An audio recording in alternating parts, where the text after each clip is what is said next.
जिंदाबाद जिंदाबाद जिंदाबाद। अभी तो लिया लड़ाई है, आगे और लड़ाई है, अभी तो लिया लड़ाई है, आगे और लड़ाई है। मजदूर मजदूर भाई भाई लिया लड़ाई है, आगे और लड़ाई है, अभी तो लिया लड़ाई है। राजस्थान सरकार की बात करें तो क्या ही बात करें।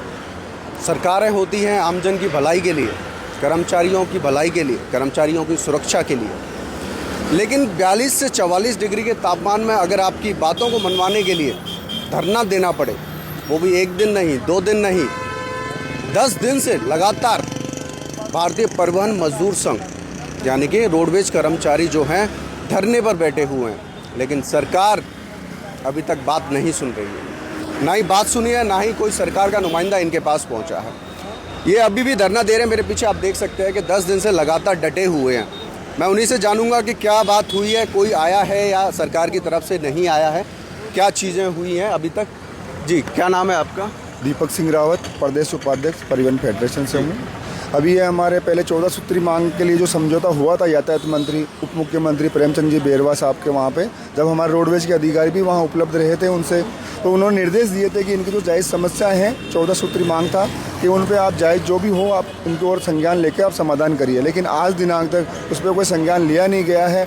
और राजस्थान परिवहन में जो ये सुविधाएं दे रहे हैं अन्य कर्मचारी को, और एक स्टैंडिंग ऑर्डर में चालक, परिचालक और मैकेनिक आता है, उनको शोषण कर रहे हैं, उनको सुविधाएं नहीं मिल रही है, जो भेदभाव हो रहा है किस और परिचालक की पदोन्नति नहीं हो रही है, और महिलाओं पुरुषों में जो मातृत्व और पितृत्व अवकाश में जो भेदभाव है, उनके लिए आज हम धरने में बैठे हैं। संविदा कर्मचारी जो कि यहाँ पर रोडवेज में लगे हुए हैं और अन्य में पहले भी राजस्थान सरकार द्वारा पंचायत के अंदर जो लगातार अच्छे आचरण से जो काम कर रहे थे, उनको 30 नंबर दे करके उनको उसमें वैकेंसी में उनको छूट दी थी। वैसे ही हम ये चाहते हैं कि संविदा कर्मचारी जो चालक परिचालक हमारे रोडवेज में कार्य कर रहे हैं, अच्छा कार्य कर रहे हैं, हाँ, जो अच्छा कार्य कर रहे हैं और रोडवेज को आगे बढ़ाने में वो अपनी मेहनत लग रहे हैं, तो उनके लिए हम ये चाहते हैं कि आने वाली जो भर्ती हो उसमें उनको छूट दें, आयु में छूट दें और अंकों में छूट मिले, कुछ रियायत मिले, जिससे वो कर्मचारी को आस रहे कि मैं इस एम्प्लॉय बन सकता हूँ, तो और अच्छे से निगम को आगे बढ़ाएं। और राजस्थान परिवहन निगम में स्टैंडिंग ऑर्डर के नाम पर 300 EL ये मंत्रालय समर को देते हैं, लेकिन उन कर्मचारी को नहीं देते हैं जो एक स्टैंडिंग ऑर्डर के नाम पे आते हैं, चालक, परिचालक और मैकेनिक। लेकिन सबसे हार्ड वर्क वही कैडर करता है, रोडवेज के इनकम भी वही लाता है, एवरेज वही लाता है और मेंटेनेंस भी वही करता है, लेकिन उनको ये EL नहीं दे रहे। एक महिला परिचालक, चालक जो भी है, वो अगर उनमें अगर डिलीवरी होती है तो उनको ये मातृत्व अवकाश समय पर नहीं देते हैं। और अगर मान लो ऑफिस में कोई कार्य करता है, अगर कोई जेंट्स है, उनके अगर बच्चा होता है तो 15 दिन के लिए पितृत्व अवकाश उनको दिया जाता है, लेकिन वही इस 3 कैडर के अगर बच्चा होता है उनको ये अवकाश नहीं देते। क्या बताइए कि बच्चे की जब डिलीवरी होती है तो एक ही विभाग में विभाग में अलग अलग नियम लगा रखे हैं जो भेदभावपूर्ण है, वो गलत है। हम ये चाहते हैं आपके इस चैनल के माध्यम से हम सरकार और इस प्रबंधन तक ये आवाज़ पहुँचाना चाहते हैं कि जो जायज़ मांग हमारी है, जो एक निगम है तो नियम भी एक ही होना चाहिए, अलग अलग भेदभाव करके कर्मचारी शोषण नहीं करा जाए। और दूसरी बात, यहाँ पे जो भूख हड़ताल पे, पहले हम 20 से लेकर 26 तक कर्मिक अनशन पे थे, अब 27 से भूख हड़ताल पे बैठे हैं, और हमारी कोई ऐसी जिद नहीं है कि इस तरीके से हमें कुछ करें, लेकिन उनकी जायज़ मांगों के लिए उनको मानना चाहिए। जब यातायात मंत्री महोदय के वहाँ पे, उप मुख्यमंत्री महोदय के वहाँ पे इनका ज्ञापन वहाँ पे समझौता हुआ था और निर्देश दिए थे इनको कि आप जायज़ मांग के लिए करो। चालक, परिचालक की भर्ती जो हुई थी उसमें पदोन्नति उनकी होने वाली थी, इन्होंने DPC इस बात से रोक ली कि हमारे पास परिचालक कम है, इसलिए पदोन्नति नहीं करेंगे। एक पूरे जीवन में काफ़ी लंबे समय सर्विस करने के बाद उनको पदोन्नति के समय का वो इंतजार करते हैं, अगर उनके ऐसी पदोन्नति रोक दी जाती है तो वो एक गलत है। वो उनके जो सुविधा मिलनी है अपने अधिकार से उनको वंचित कर रहे हैं। वैसे ही यहाँ पर हमारे सबसे हार्ड ड्यूटी की जाती है, चालक परिचालक जो होते हैं वो किसी कारण से अनफिट हो जाते हैं, किसी के लक आ गया, कोई एक्सीडेंट में हो गया, किसी ब्रेन हेमरेज हो गया, ऐसे चालक परिचालक जो हमारे वहाँ रोडवेज में कार्यरत है, इनका पिछले 5-6 महीने से उनका वेतन रोक रखा है। वो कर्मचारी कार्य भी कर रहे हैं, वो कर्मचारी रीमेडिकल करवाने को भी तैयार है, लेकिन उनका आज दिनांक तक अगर उनका वेतन नहीं दिया है। मैं ये कहना चाहता हूँ आपके चैनल के माध्यम से कि 6 माह तक किसी को वेतन नहीं देने पर उस परिवार की क्या स्थिति होगी, उस बच्चों की क्या स्थिति होगी जिनका नया एडमिशन होने वाला है स्कूलों में, उनके जैसे परिवार में शादी ब्याह होगी, अभी शादी ब्याह चल रही है, और उनके कोई हारी बीमारी हो तो वो कैसे अपना परिवार का निर्वहन करें। मैं एक बात जानना चाहूँगा, जैसे विभाग आपका एक ही है, चाहे संविदा पे काम कर रहे हो या परमानेंट जो हो, लेकिन नियम अलग क्यों हैं? क्यों ज़्यादा ओवर टाइम करवाया जा रहा है, महिलाओं से भी ओवर टाइम करवाया जा रहा है, उनको अवकाशें भी नहीं दी जा रही हैं। अभी कुछ दिन पहले की भी बात है जब एक महिला परिचालक की गाड़ी भी ख़राब हो गई थी जंगल में। तो इस तरीके की समस्याएं आपने शिकायतें दर्ज कराई हैं, इस तरीके की समस्याएं आ रही हैं हमें। इसके बारे में हमने कई बार कहा है कि ऐसे शेड्यूल पे महिलाओं को लगाए जाए जहाँ से वो समय पे वापस रिटर्न गाड़ी हो कोई तो ऑफ हो जाए। और गाड़ी जैसे ख़राब होने की तो हम नहीं कहते, क्योंकि गाड़ी कभी भी कोई सी भी नई गाड़ी भी ख़राब हो सकती है, लेकिन हाँ उनको समय पे रेस्ट मिले। अभी जैसे सिविल डिफेंस और इन्होंने जो भर्ती 550 भर्ती हुई है वो अभी ज्वाइन नहीं हुई है उनकी, अभी फॉर्मेलिटी बाकी है, डॉक्यूमेंट वेरिफिकेशन चल रहा है।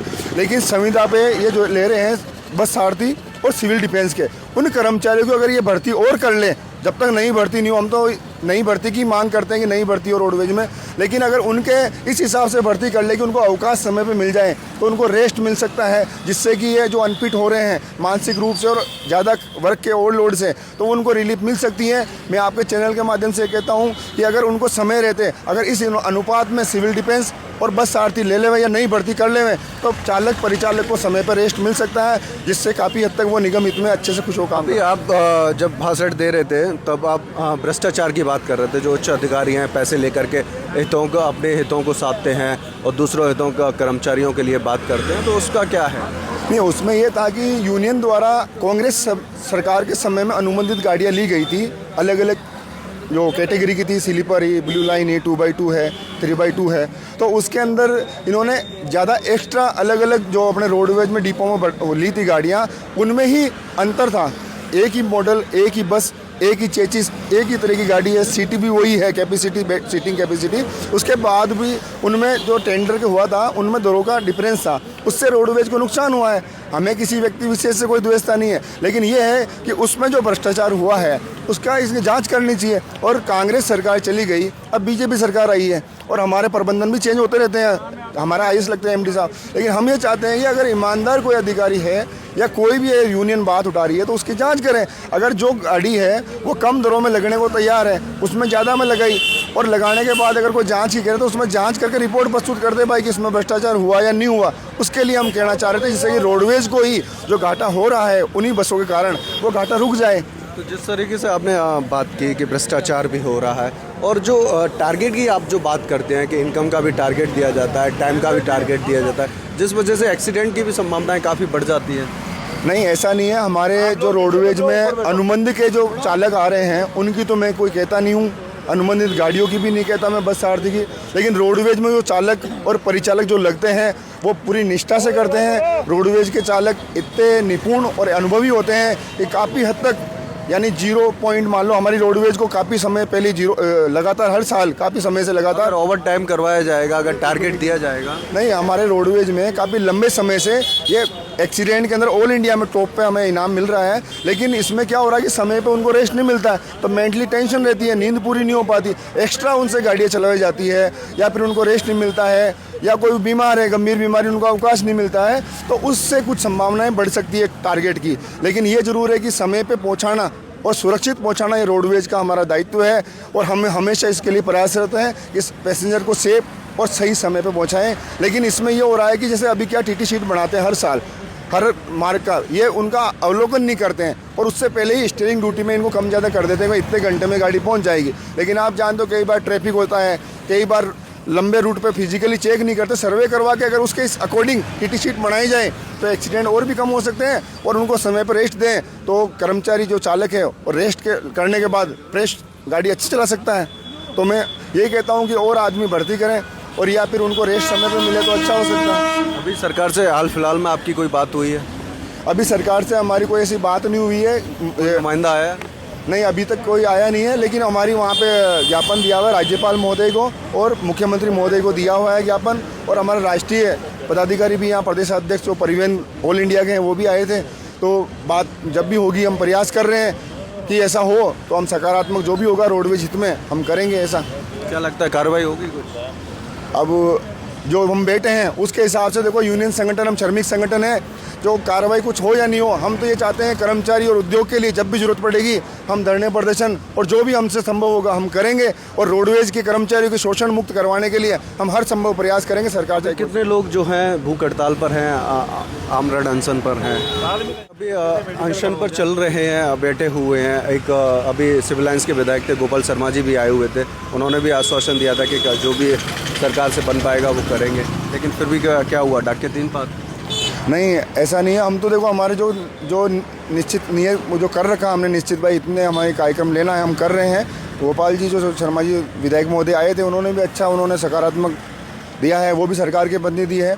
लेकिन हमारे एक और चीज़ सरकार से कि राजस्थान रोडवेज में बोर्ड में इन्होंने एक टेक्निकल कैडर है, उनको पदोन्नति के लिए वेतन विसंगति चल रही है, यानी उनका प्रमोशन तो कर दिया लेकिन उनको वेतन नहीं बढ़ाया गया, जबकि हर कैडर में यही रोडवेज सब में बढ़ा रही है और राजस्थान सरकार सब विभाग में बढ़ाती है। लेकिन राजस्थान रोडवेज में प्रमोशन करने के उपरांत भी आर्टिजन ग्रेड 2 से ग्रेड 1 बनाने के उपरांत भी उनका प्रमोशन करने पर उनको वेतन नहीं बढ़ाया गया। उसके लिए राजस्थान रोडवेज ने बोर्ड में उनको पास कर दिया था और आगे सरकार को भेजा है, लेकिन वहाँ से अभी तक हमारे कोई पॉजिटिव रिस्पॉन्स नहीं मिला है। और दूसरा, इन जो नॉन ITI है, बिना ITI वाले कर्मचारी जो मैकेनिक कार्य करते हैं, उनको पहले ये दिया हुआ था कि आप अनुभव अगर होगा, आपका इतने साल का क्राइटेरिया दे रखा है 10-20 साल जैसे, तो उन अनुभव के आधार पर उनको प्रमोट करेंगे। लेकिन राजस्थान रोडवेज में अभी वो प्रमोट नहीं कर रहे हैं। वो मांग भी हम यहाँ से उठवा रहे हैं कि भाई ऐसा हो। तो कई सारी जो भारतीय मजदूर संघ है, भारतीय परिवहन मजदूर संघ है, उनकी कई सारी मांगे हैं जिन पर अभी भी कोई भी एक्शन नहीं लिया गया है। उप मुख्यमंत्री ट्रांसपोर्ट मिनिस्टर भी हैं जिन्होंने आश्वासन भी दिया था और आदेश भी दिया था कि इनकी जो मांगे हैं उनको पूरा किया जाए, लेकिन अभी भी ज़मीनी स्तर पर कोई भी ऐसी मांग को पूरा नहीं किया गया, कोई भी कार्रवाई नहीं की गई। मैं और भी जानना चाहूँगा कि किस तरीके से अभी कितने दिन तक आप धरने पर और बैठने वाले हैं? देखिए, धरने का कोई निश्चित समय नहीं है। हम लोग जब तक जिन मांगों के लिए बैठे हैं या निश्चितकालीन मांगे नहीं मानी जाएंगी तब तक पूर्ण नहीं होगा। बाकी क्या है कि हमारी कार्य समिति है, हम एक संवैधानिक जो प्रक्रिया है उससे प्रदेश कार्य समिति है, ऑल इंडिया कार्य समिति है, उसकी समय समय बैठक होती है और उसी के माध्यम से हम लोग कार्यकर्ताओं सभी की राय लेके उसके उपरांत आंदोलन लेते हैं। तो अभी कार्य समिति की अगली बैठक जो होगी, अभी तक तो है, अभी आंदोलन चलेगा, जब तक मांगे पूरी नहीं होती चलता रहेगा। तो कर्मचारियों का कहना है कि जब तक मांगें पूरी नहीं होती हैं और सरकार हमारी मांगें नहीं मान लेती है, तब तक हमारा ये धरना प्रदर्शन और जो अनशन है वो चलता रहेगा।